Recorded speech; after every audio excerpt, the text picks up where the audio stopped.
Grace and peace to you, friends, and welcome to the Building a Church Farm video series. And this week, we've had a lot happening behind the scenes. I'm going to talk about that, but this week in particular, we did clear out a lot of trees and a lot of shrubs and a lot of things that are kind of getting in the way of what we're going to grow. But before we get to that, I want to update you on where we are in the process. We do have a greenhouse coming in this week. It's an 8 by 24 foot greenhouse.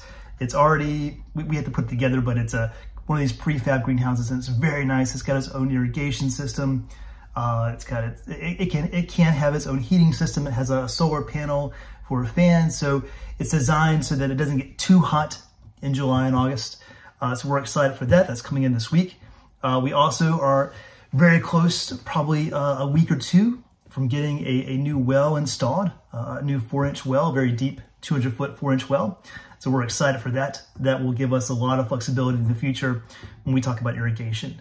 But the really big news is we cleared out a lot of land on Monday, and it looks very, very different than it used to. This is how it looks. Here are a few pictures. And the space you see there, and I want you to know that we're going to be removing the community garden. It's kind of sad. We've had it for 7 years.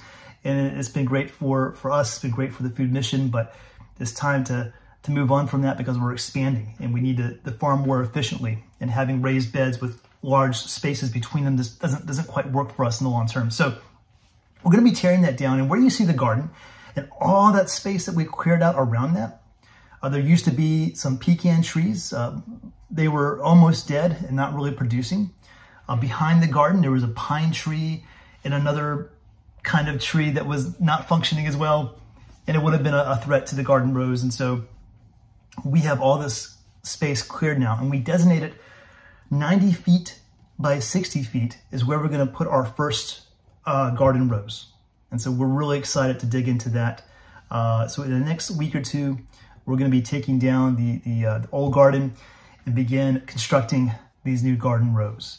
Now, as we were doing that, and the tree company we used they were fantastic. They were able to grab the tree and pull up all of the roots, and in doing so, they kind of tilled the land for us, and that was really helpful. And so they were fantastic. And in doing so, we found some treasures. We found this thing. It looks like it was recovered from the Titanic. We found this thing.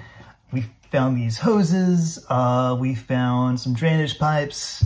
Some other things, a lot of little treasures there. I have no idea if this is just a junk pile or if they were using this particular spot for something many, many years ago. I'm not sure, but anyway, it's interesting to see that. We also, in the process of doing all this, we discovered behind where we were clearing land, in between the prayer trail and the disc golf course, we think we found a fox's nest. Our little friend, we think this is where he lives or where someone used to live. We're not really sure, but I put a trail cam there. And so hopefully the next video will have maybe a video of whatever lives there kind of coming out of their nest. We'll see if we can capture that on video, but yeah, excited to show you that if we can do it. But anyway, so we've cleared out a lot of land. We are really excited to have all this additional space now. We're beginning with planting garden rows in a 90 by 60 foot space. They're going to be running east to west. And so we're working right now. We just hired our new farm manager. Her name is Julia, and she's really amazing. And she just graduated from UNCW. She currently also works part-time at Airlie Gardens. And so we're really excited to have her on board. And she's mapping out what we're going to be planting, what sort of irrigation zones we need for all of that. And so that will be a really big component for us, is trying to figure out, how big we want that space. What was a big hurdle. And now we've got to figure out what we're going to plant there. And so anyway, we're going to have the greenhouse up and running pretty soon. We hope to put some seedlings in there and to transfer them over. And yeah, it's a really exciting time. There is so much happening, and we've got a lot of plans. I just got back from Rise Up Farm, that is behind Global River Church. They were so generous in giving us a tour and answering all of our questions. We asked a million questions, and it was sort of like kind of seeing where we're going to be in a couple of years. And so anyway, that's the latest on the farm. We'll come back with another video next week, updating you on everything else. And so we hope to see you soon. Take care and God bless.